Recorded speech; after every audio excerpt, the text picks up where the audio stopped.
Hai semuanya, kita kembali lagi. Saat ini kita akan melanjutkan materi dari konten sebelumnya yang berjudul Melampaui Iman yang Buta. Pada saat ini, pembahasan kita mengenai apakah Yesus itu adalah Tuhan? Bagaimana pendapat teman-teman sekalian? Menurut teman-teman sekalian, apakah Yesus itu adalah Tuhan?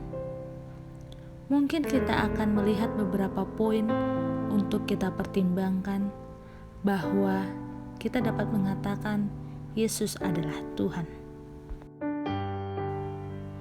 Yang pertama, karakter moralnya tepat dengan klaim-klaimnya. Banyak penghuni rumah sakit jiwa mengklaim dirinya menjadi selebritis atau dewa-dewa. Namun klaim-klaim mereka diingkari oleh karakter-karakter mereka. Lain halnya dengan Kristus. Dia itu unik, seunik Tuhan. Yesus Kristus tidak berdosa. Tingkat kecakapan hidupnya begitu tinggi sampai dia mampu menentang musuh-musuhnya dengan pertanyaan, "Siapakah di antaramu yang membuktikan bahwa aku berbuat dosa?" Kita dapat melihatnya dalam Yohanes 8 ayat 46. Dia hanya diam, walaupun dia dituduh oleh mereka yang ingin menunjuk pada suatu noda dalam karakternya. Kita membaca godaan-godaan yang dialami Yesus, namun kita tidak pernah mendengar suatu pengakuan dosa darinya. Dia tidak pernah meminta pengampunan, walaupun dia mengatakan pada para pengikutnya untuk melakukannya. Sedikitnya kegagalan moral Yesus sangat mengejutkan dipandang dari sudut fakta bahwa sangatlah bertentangan untuk mendapati orang-orang suci dan para penganut ilmu kebatinan sekaligus pada kondisi apapun juga. Semakin dekat orang kepada Tuhan, semakin sadar mereka dengan kegagalan, kecurangan, dan kelemahan mereka. Semakin dekat seseorang kepada cahaya yang bersinar, semakin dia menyadari kebutuhannya untuk mandi. Hal ini juga berlaku untuk bidang moral dan berlaku untuk semua makhluk. Kenyataan yang sangat terlihat juga bahwa Yohanes, Paulus, dan Petrus, mereka semua diajar sejak kecil untuk percaya dalam keuniversalan dosa. Mereka semua berbicara tentang ketidakberdosaan Kristus. Ia tidak berbuat dosa, dan tipu tidak ada di dalam mulutnya. Dapat kita lihat dalam 1 Petrus 2 ayat 22. Pilatus, yang bukanlah teman Yesus, berkata, "Kejahatan apakah yang telah ia lakukan?" Ia mengenali ketidakberdosaan Kristus secara implisit. Dan seorang prajurit Romawi yang menyaksikan kematian Yesus berkata, "Sungguh, ia ini adalah anak Allah." Dapat kita lihat dalam Matius 27 ayat 54. Yang kedua, kita akan melihat Kristus mendemonstrasikan suatu kekuatan atas kekuatan alam yang hanya dimiliki oleh Tuhan, penulis kekuatan-kekuatan ini. Dia menenangkan suatu badai yang mengamuk yang berupa angin dan ombak di Danau Galilea.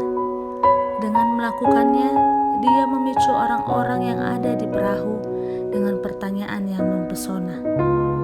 Siapa gerangan orang ini sehingga angin dan danau pun taat kepadanya? Dapat kita lihat dalam Markus 4 ayat 41. Dia mengubah air menjadi anggur, memberi makan 5.000 orang dengan 5 roti dan 2 ikan, mengembalikan putra tunggal seorang janda yang sedang berkabung dengan membangkitkan putranya itu dari kematian, dan menghidupkan kembali seorang anak perempuan dari seorang ayah yang sedang hancur hati. Kepada seorang sahabat lamanya dia berkata, "Lazarus, marilah keluar." Dan secara dramatis membangkitkan dia dari antara orang mati. Sangatlah penting bahwa musuh-musuhnya tidak menyangkal mukjizat ini. Sebaliknya, mereka mencoba membunuhnya. Apabila kita biarkan dia, maka semua orang akan percaya kepadanya, dan orang-orang Roma akan datang dan akan merampas tempat suci kita serta bangsa kita. Dapat kita lihat dalam Yohanes 11 ayat 48. Yang ketiga, Yesus mendemonstrasikan kekuatan Sang Pencipta melalui sakit penyakit.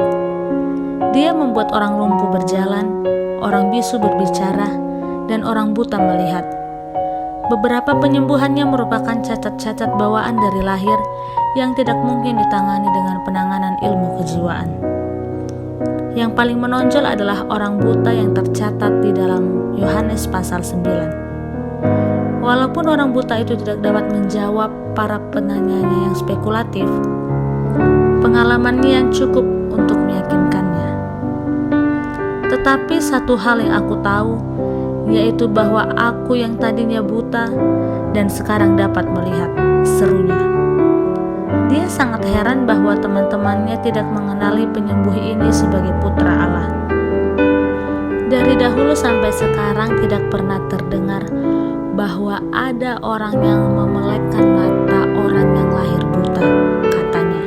Dapat kita lihat dalam Yohanes 9 ayat 25. Yang keempat yaitu bukti tak terbantahkan dari Yesus untuk membuktikan klaim ketuhanannya adalah kebangkitannya dari kematian. 5 kali dalam hidupnya dia memprediksi bahwa dia akan mati. Dia juga memprediksi bagaimana caranya dia akan mati, dan bahwa 3 hari kemudian dia akan bangkit dari kematian dan menampakkan dirinya kepada murid-muridnya. Hal ini benar-benar pengujian yang terbesar. Itu adalah suatu klaim yang mudah dibuktikan, terjadi atau tidak. Baik teman-teman atau musuh-musuh dari iman Kristen telah mengakui kebangkitan Kristus sebagai pondasi iman. Paulus, seorang rasul yang luar biasa, menulis, "Tetapi andai kata Kristus tidak dibangkitkan, maka sia-sialah pemberitaan kami dan sia-sialah juga kepercayaan kamu."